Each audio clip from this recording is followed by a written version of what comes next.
Hey, good morning, everyone. It is Friday. We have made it. This is the Joe Madden Sports Show. I'm Joe. I'm joined by Dexter Henry, sports anchor of New York Post Sports, SNYtv. Dexter, welcome back to the show. It's been a hot minute. Yeah, it's been a while through the whole summer, but I'm glad to be back. Glad to be joining you, Joe. Always good to talk sports with you. So thank you for having me back. Always love being on the show. It's a pleasure. We're going to talk some football. I know you've got some NBA overs and unders, some totals that you're looking at. I can't wait. How was summer, though? How did it treat you? Summer was good. I wanted to travel a little bit more, and there was a trip I was supposed to take that ended up not happening. But my summer was really good. I got to relax. I got to do a little bit of traveling. So I really can't complain this summer. I was pretty active in some things I wanted to do. So it was a good summer. I'm missing the weather already. I miss the summer weather already as we're transitioning to fall here in the Northeast United States. But yeah, it was a good summer. Yeah, I feel you on that fall thing. I'm not ready for it to come. I know you had a great trip out to Seattle. How were the people in Seattle? Yeah, Seattle was great. That was at the beginning of the summer. Seattle was a fun trip. It was my first time out there. I actually got to go to a Mariners game. That was pretty fun. I had a lot of fun around the city. It's crazy I hadn't been out there before, but I really enjoyed the city. I'd love to go back. Joe, as you know, plenty of coffee with Starbucks. Went to one of the Starbucks. What is it they call the reserve? One of the reserve rooms I went to for Starbucks. Yeah. Got a really great drink that was there. Fantastic, great experience. I highly recommend that for anybody. But yeah, Seattle was fantastic. I had a great time in Seattle. And you made it out to Las Vegas as well. How was the Vegas trip? Vegas trip was good. Went out there to see Usher. That was a great concert. His residency is great. Anybody, I recommend it. If you haven't seen it, you got to go see it. It was fantastic. Just did that, a little bit of relaxing out there, a lot of eating, enjoying some drinks, just letting it go. That was my last trip of the summer. So it was a good way to end the summer in Vegas. Although I will say the time I was out there, the high one day was still 113. So it wasn't conducive to walking the strip in the middle of the day. I'll say but that. Definitely conducive to a drink by the pool, which I'm sure. Oh yeah, and that definitely happened. The drink by the pool, or two, definitely happened for sure. I love it. Well, let's talk some football. We have week 4. Yep. Here right now. We had a game last night, which we saw the Bengals able to get the win. Is there any games that you're looking ahead at that you really think we need to avoid for this weekend? Oh, really need to avoid this weekend.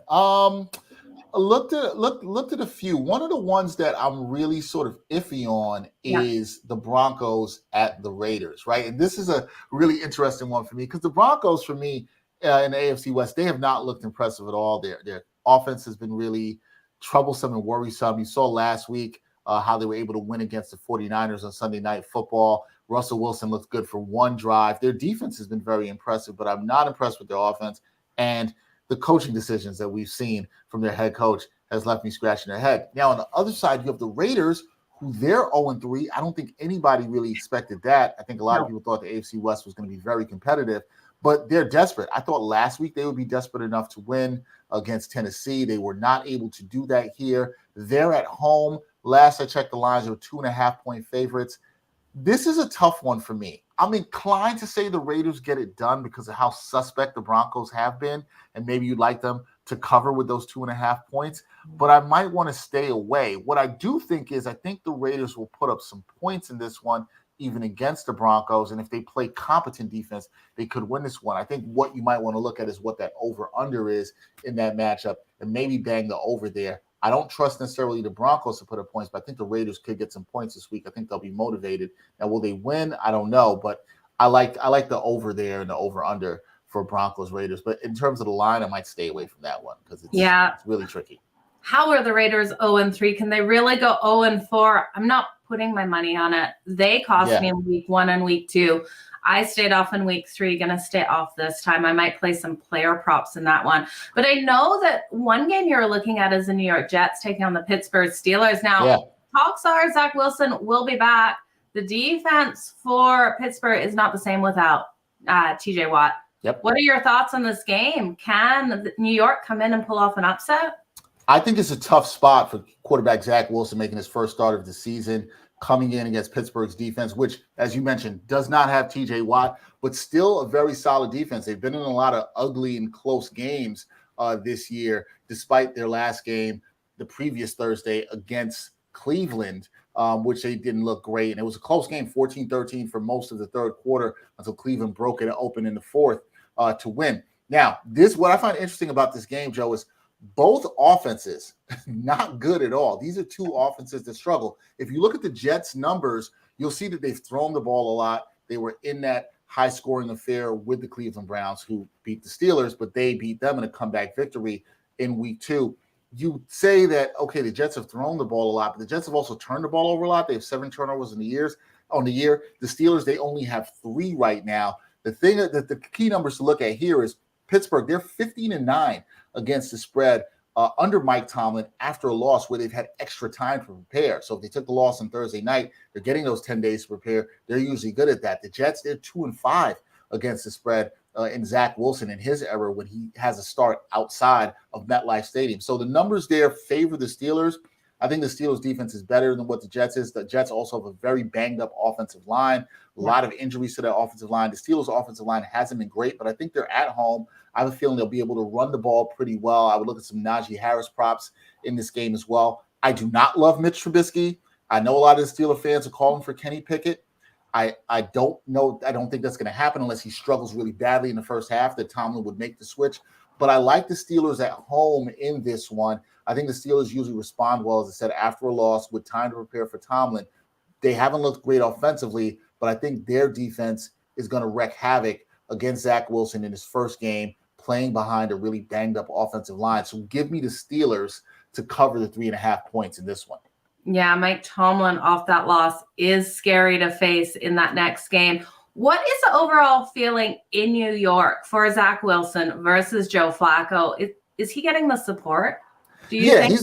He's getting the support, Joe. He's definitely getting support. Jets fans, from what I've been hearing, they're excited to have him back. I won't say nobody, but there were very few Jet fans that were believers in Joe Flacco. In fact, it was so bad when Joe Flacco struggled in week 1, you had Jets fans calling for Mike White, the third-string quarterback who had some success last year against the Cincinnati Bengals. So the Joe Flacco fan club is not that strong here in New York, but they are excited to see what they have out of Zach Wilson, because what everybody wanted to see this season is, okay, Zach Wilson's here.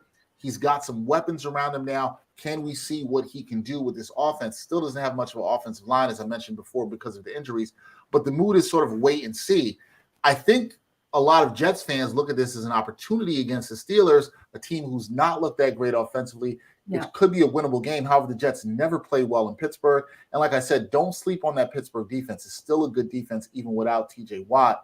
I do think they have the advantage in this game, especially playing at home. But people are excited to see Zach Wilson back under center, and I'm pretty sure I speak for a lot of Jets fans in terms of they are hoping that for the rest of the season they do not have to see Joe Flacco back under center. Absolutely. Let's move on to the next game. We've got the Chicago Bears taking on the New York Giants. Now, this is 1 p.m. Eastern on Sunday. Bears coming in here as the dog. Justin Fields not getting too much respect from the general public. What are your thoughts on him in this game? So I was somebody who was a fan of Justin Fields when he got drafted, and I thought he could do really well. He hasn't struggled, and he's looked really terrible this year. And you maybe want to throw out the week 1 game against San Francisco where they played in that tremendous rainstorm that was there. But what's interesting about the Bears and the Giants is the Bears, they've had some success running the ball. So have the Giants as well, although the Giants went away from it on Monday Night Football, which made no sense to me. If you watch that game, you saw Saquon Barkley had a 36-yard run for a touchdown, and then the Giants only handed it off to him 2 more times for the rest of the contest. However, what's really interesting, I think, in this game, if you're going to bet, is looking at some of these player props, looking at Saquon Barkley. The Bears, the thing about them is they give up a lot of rushing yards. They've surrendered 471 yards on the ground. That's the second most in the NFL. Now, the Giants, they haven't been that much better either. They've allowed 5.3 yards per carry, and that's the third most in the NFL. So running could be dominant in this game. Both these offenses are not that strong in terms of passing. I don't think you'll see a lot of that, but I do think the Giants are a little bit more solid in terms of completeness as a team, I think Brian Daboll is going to have them motivated to bounce back after the loss to the Cowboys at home on Monday night. And so I like the Giants to cover here, but I really would look at a lot of stuff in the running game. I think you're going to see a lot of carries for Barkley. I think you're going to see a lot of rushing by the Bears as well, too. I would look at those rushing props, maybe not necessarily attempts, but yards as well, too, because these teams give up a lot of yards on the ground. So that's the way I would look at betting there. I think Saquon, whatever his over-under is, even if it's over maybe 90 yards in this contest, he got 81 on Monday night against the Cowboys. I would bang the over on that. Yeah, I love the way that you're looking at this game. This game is going to be won in the trenches. Whoever can break out there, the under. Strong trends to this in the last 5 meetings. We've seen 4 of those go under. This total is super low, though, at 39.5. Mm-hmm. You banking this one still comes under. We know both of these teams can't really put up the points. Yeah, this is one I'm actually going to go with the under on this too. I could see, but it's tough, right? Because you could see this, Joe, possibly being like a 20-19 game. It wouldn't shock you. And then you're right at 39. Could it go over and be 21-19? Then this is a tough one. I might stay away from it. If I had to lean, I'd probably go under, especially how the Giants have struggled in the red zone. Graham Gano has been sort of the real MVP for them on offense this year with the amount of field goals that he's made. We saw 5 a couple of weeks ago that he made. So I would lean under, but it's more of a stay away from me in terms of the over under, because it's just so tough in how offensively challenged these teams are. You could see it being 6-3 at halftime, and then both teams put up 14 points on each side here. Yeah. So, it's really interesting. Last week we saw unders go 8-8. So it was kind of take here and there. And there was a game I should have took the under on, and I didn't. And it annoyed me. That was San Francisco, Denver. I thought about taking the under there, and I did not. But yeah, I think this is one of the ones that's right there. If I had to lean under, but I'd probably stay away from it.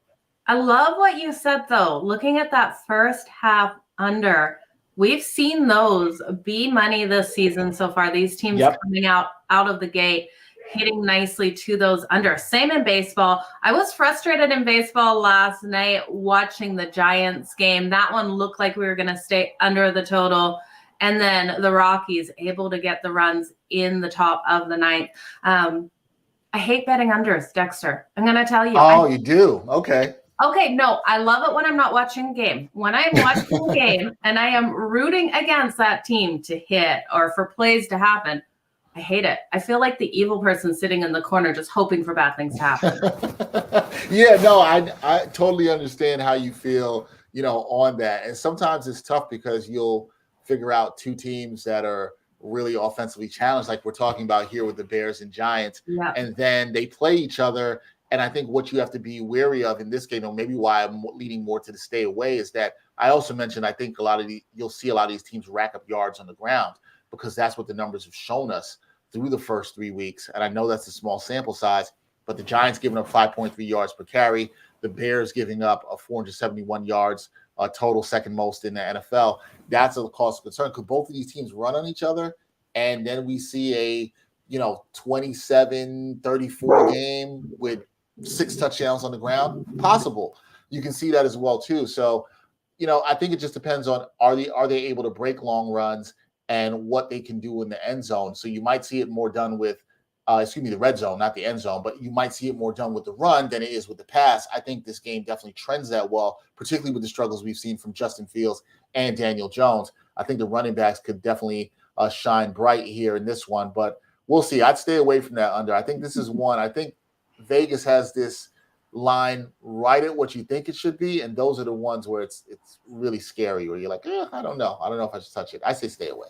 Yeah, and I'm with you on that. This is a game where I'm going to be staying off that total completely, because the last thing I want to do is not cheer for Saquon Barkley to break out. I don't want to do that. This is going to prop that one. Right, and I think this is a game primed for him. I think they're going to run him more. I think the Giants are going to look at their game plan and what I just mentioned. Had the nice 36-yard run touchdown. They only give him 2 handoffs after that. You've got to get him more involved. You also know he's very dangerous in the pass game. So actually any combined receiving and rushing props for Saquon Barkley, I think, is really good for people to look at in this one. But I think Barkley's going to bounce back. We saw how impressive he was in week 1. I think he bounces back with a big game here He looked against the better than Bears. Who gave Derrick up a ton of Henry in yards. week 1. He looked better than Derrick Henry in week 1. Oh, yeah, he was. He was the better back that day. Yeah, for sure. Definitely. Yep. Absolutely. Okay, you guys, look at the props for Saquon Barkley. Definitely a great way to go. Let's talk some NBA. NBA is right around the corner. What an exciting time of year it is. We're almost got everything back on the board. I know you have some totals that you're looking at. What's your favorite over that you've got this season? So one of my favorite ones right now that I really like, and I think it's a very interesting number. I think it's a very interesting team to watch. That's the New Orleans Pelicans. Their number right now is at 44.5. I think this is good value, and here's why. Everybody's going to get on we've seen Zion Williamson media day. He looks great. He's in phenomenal shape, and I think that matters here for the Pelicans. I want to be very clear about that. I think it matters about that they're getting him back. If he can stay healthy, we saw what he was 2 seasons ago. This is a one-man offensive wrecking machine, fantastic around the rim. We know the athleticism, all of that.